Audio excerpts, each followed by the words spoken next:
Bonjour à tous, pendant un an je vais vous présenter un film par jour, soit 366 films dans l'année. Aujourd'hui on est au 218e film, Elephant Man.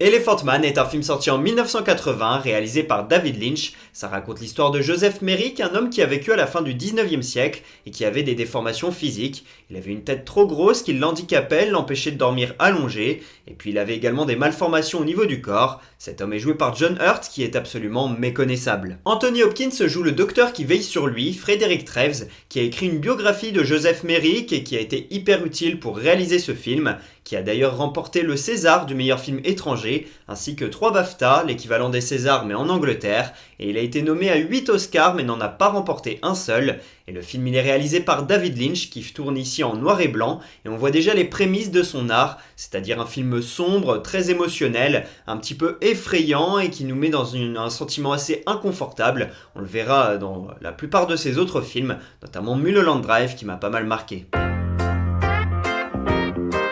Si je vous parle de ce film aujourd'hui, c'est parce que Joseph Merrick est né le 5 août 1862, c'était il y a 162 ans, mais il est décédé à l'âge de 27 ans à cause de ses différents problèmes physiques. Il était atteint de neurofibromatose, une maladie qui touche une personne sur 4000, à différents stades bien sûr, souvent c'est bénin, et bien sûr pour Joseph Merrick c'était hyper grave, le stade le plus avancé. Il était britannique et la médecine britannique a fait énormément de tests sur lui pour garder une trace de son corps, essayer de comprendre ce qui lui arrivait, etc. Ils ont fait plein de tests, et puis il a également été utilisé comme bête de foire, comme j'ai dit juste avant. Il était dans des cirques, etc. Et à l'époque, en Angleterre notamment, et partout en Europe, c'était vraiment une coutume de montrer des gens qui avaient des déformations ou des particularités physiques, les nains, les géants, ceux qui avaient un pied en moins, bref, une partie du corps en moins, etc. Ils étaient montrés comme au cirque, et le but c'était de faire rire ou d'effrayer la population qui payait pour voir ça. Alors heureusement, ça a été arrêté en 1885, car au bout d'un moment on s'est dit que c'était peut-être pas très bien de faire ça. Ce film, je l'ai vu seul dans mon appartement, ça faisait des années qu'on m'en parlait de ce film. Ma famille m'en parlait, comme quoi c'était un grand chef-d'œuvre et qu'il fallait absolument que je le voie. Mais on me disait souvent, ah ouais, ça fait un peu peur, ou c'est assez fort, ça dégage une immense émotion, c'est un film puissant, etc. On me disait vraiment de très très belles choses.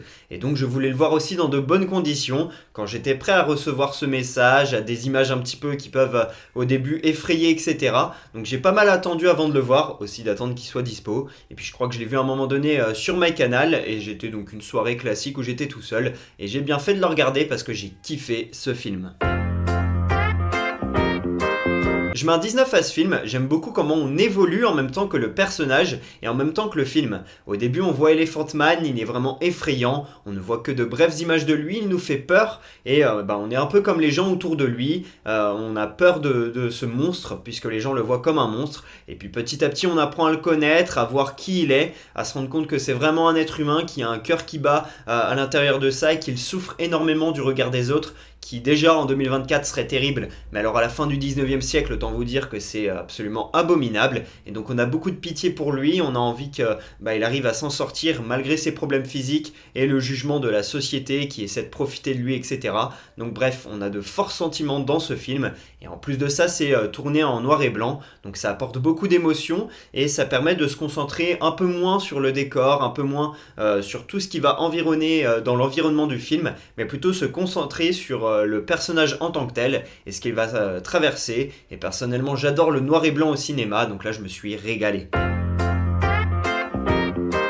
Elephant Man est le deuxième long métrage de David Lynch, mais son premier gros projet professionnel. Au moment où les producteurs le choisissent, il était couvreur, pour terminer ses fins de mois notamment, et c'est Mel Brooks qui va le repérer, va décider de le prendre pour Elephant Man, parce qu'il avait vu son premier film Eraserhead, qui était autoproduit et diffusé brièvement, et ce film avait déjà été tourné en noir et blanc, et il y avait beaucoup de noirceur dans ce film, 2 éléments que l'on retrouve dans Elephant Man. Deuxième anecdote, pour interpréter Elephant Man, John Hurt il a dû se transformer complètement, il passait par la case maquillage pendant 7 à 8 heures avant d'aller sur le plateau, donc il arrivait à 5 heures sur le plateau de tournage pour être prêt vers les midis en général. Ensuite il pouvait tourner pendant toute la journée, et à 20 heures environ, il allait se démaquiller pendant 2 bonnes heures. Il Il finissait sa journée à 22h. En gros, il faisait des journées de 17h à peu près, et donc lui, il tournait un jour sur deux pour pouvoir respecter le droit du travail. Troisième anecdote, après la mort de Joseph Merrick, des moulages de son corps ont été réalisés pour garder une trace de lui dans l'histoire, et ça a servi aux maquilleurs et aux costumiers de ce film